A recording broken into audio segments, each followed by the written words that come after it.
निवडणुकांची रणधुमाळी आणि कोल्हापूरचा विषय नाही असं होणारच नाही। निवडणुका म्हणजे कोल्हापूरकरांच्या नसानसात पळणाऱ्या तांबड्या पांढऱ्या रस्स्यासारखं आणखी एक रसायनच। गेल्या वेळी आमचं ठरलंयने गाजवलं तर यावर्षी थेट जिल्ह्याचं ठरलंय असा मूड दिसतोय आणि त्याला कारणीभूत आहेत गेल्या आठवडाभरापासून घडणाऱ्या घटना। या सर्वांचा केंद्रबिंदू आहे तो म्हणजे कोल्हापूर उत्तर मतदारसंघ आणि कसबा बावडा। आता कसबा बावडा म्हटलं की मग एकच नाव समोर येतं ते म्हणजे सतेज उर्फ बंटी पाटील। कोल्हापूर जिल्ह्याच्या राजकारणात सध्या एकच वारं घोंगावतंय ते म्हणजे बावड्याचा पाटील सतेज पाटील। कोल्हापूर उत्तरच्या माघारीवरून बरीच दमबाजी झाली। 2014 नंतर पहिल्यांदाच सतेज पाटील यांना एवढं तापलेलं कोल्हापूरच्या जनतेने बघितलं। आता बंटी पाटील गरम झालेत म्हणजे तो मॅटर पण त्यांच्या जीवाला किती लागलेला असेल हे कोल्हापूर जिल्ह्यातल्या जनतेला चांगलं माहिती असतं। तर कोल्हापूर जिल्ह्यात यावेळी विधानसभेचा एकच नारा दिसतोय आणि तो म्हणजे बंटी विरुद्ध सर्व। विरोधकांचा पण तोच नारा बंटी विरुद्ध आपण सर्व, तर समर्थकांचा देखील तोच नारा वाटतो बंटी साहेबांना रोखण्यासाठी सर्व एकत्र झाले। कोल्हापूर जिल्ह्यात विधानसभेच्या 10 जागा असून प्रत्येक ठिकाणच निवडून येण्याची गणितं वेगवेगळी आहेत। या 10ही मतदारसंघात पूर्वी महादेवराव महाडिक यांची कमी जास्त प्रमाणात ताकद होती। निवडणूक काळात त्यांचा कमी जास्त प्रमाणात हस्तक्षेप होत होता। 2004 साली सतेज पाटील यांची करवीर मतदारसंघातून विधानसभेत आणि जिल्ह्याच्या राजकारणात दमदार एंट्री झाली। सुरुवातीचे काही दिवस त्यांचे व महाडिक यांचे सूत जमलेले होते, पण 2009च्या लोकसभा निवडणुकीत धनंजय महाडिक यांच्या उमेदवारीवरून सतेज पाटील व महाडिक यांचे बंध तुटले। त्या दिवसापासून कोल्हापूरच्या राजकारणात पाटील विरुद्ध महाडिक असा संघर्ष सुरू झाला।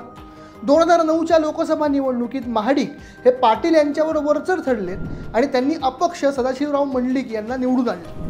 याच विजयाच्या लाटेत 2009 मध्ये नव्याने तयार झालेल्या कोल्हापूर दक्षिणमध्ये सतेज पाटील विरुद्ध धनंजय महाडिक असा मुकाबला झाला। यात मात्र सतेज पाटील यांनी महाडिक यांना चितपट करत आपण लंबी रेस का घोडा असल्याचं दाखवून दिलं।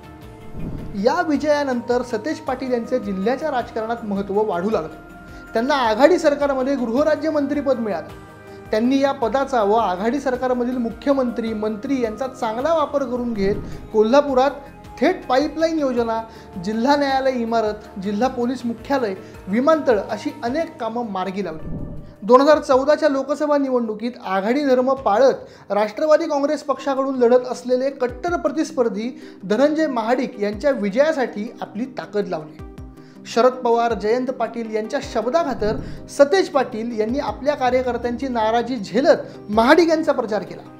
मोदी लाटेत देखील कोल्हापूर लोकसभा मतदारसंघात धनंजय महाडिक विजयी झाले। यात सतेज पाटील यांचा हातभार होता हे नाकारता येणार नाही। यावेळी सतेज पाटील व महाडिक यांच्यातील संघर्ष थांबवण्यासाठी वरिष्ठ नेत्यांसह हसन मुश्रीफ यांनी पुढाकार घेतला होता। मात्र हा समझोता अवघे 6 महिनेच टिकला। 2014च्या विधानसभा निवडणुकीत आपण कोल्हापूर दक्षिण व शहरात एवढी कामे केली आहेत की त्याच्या भरवशावर सहज जिंकून येऊ असा आत्मविश्वास असणाऱ्या सतेज पाटील यांच्यासमोर अचानक अमल महाडिक यांचे आव्हान उभे राहिले। महाडिक कुटुंबियांनी लोकसभेला एकत्र काम करण्याचा शब्द दिला होता, पण शब्द काही पाळला गेला नाही। महादेवराव महाडिक यांचा शब्द म्हणजे प्रमाण असं मानलं जात होतं, पण यावेळी मात्र तो शब्द फुसका निघाला की काय असं झालं आणि सतेज पाटील यांच्यासमोर अमल महाडिक यांचं आव्हान उभं राहिलं। सतेज पाटील यांनी केलेल्या विकास कामाच्या भरोश्यावर ही निवडणूक लढवली व ते थोडेसे गाफील राहिले। 10 वर्षांपासून सुरू असलेल्या घौडदौडीला अचानक लगाम लागला। हा पराभव सतेज पाटील यांच्या जिव्हारी लागला। परवा जसा संताप व्यक्त झाला तसाच संताप 2014च्या निकाला दिवशी अजिंक्यताराने अनुभवला होता। त्यानंतर जवळपास 6 महिने सतेज पाटील राजकीय पटलावरून बाजूला गेले होते। मात्र पराभवाने खचून जाईल तो कोल्हापूरचा पैलवान कसला।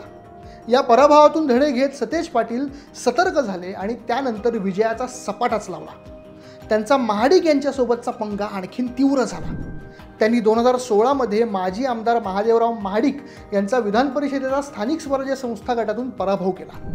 त्यानंतर काँग्रेसची देशभरात वाताहत सुरू असताना महापालिकेवर काँग्रेस आघाडीचा झेंडा फडकवला।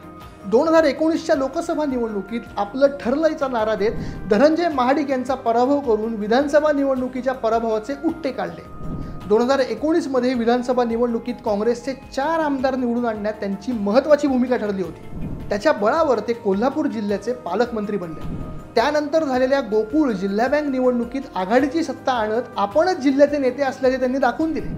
2019च्या निवडणुकीनंतर सतेज पाटील यांनी कोल्हापूर जिल्ह्यासह राज्याच्या राजकारणात लक्ष देणं सुरू केलं। गेल्या 10 वर्षांपासून त्यांची राजकीय कमान चढती आहे। त्यांना जिल्ह्यातील जनतेने देखील तेवढ्याच जोमाने साथ दिली।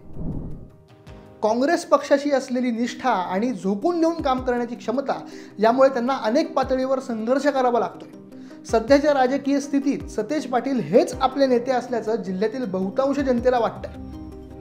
जिल्ह्यासह पश्चिम महाराष्ट्रातील अनेक मतदारसंघात सतेज पाटील प्रभाव टाकू शकतात। मराठा समाजाचे नेते, राज्य राष्ट्रीय पातळीवर असलेला प्रभाव, सर्व विषयांवर बोलण्याची क्षमता, चांगला अभ्यास, हिंदी, मराठी, इंग्रजीमध्ये मतं मांडण्याची क्षमता, स्पष्ट वक्तेपणा, सर्व शक्तीने कार्यकर्त्यांच्या पाठी उभं राहणं आणि काँग्रेस पक्षाशी असलेली एकनिष्ठता या सतेज पाटील यांच्या जमेच्या बाजू आहेत।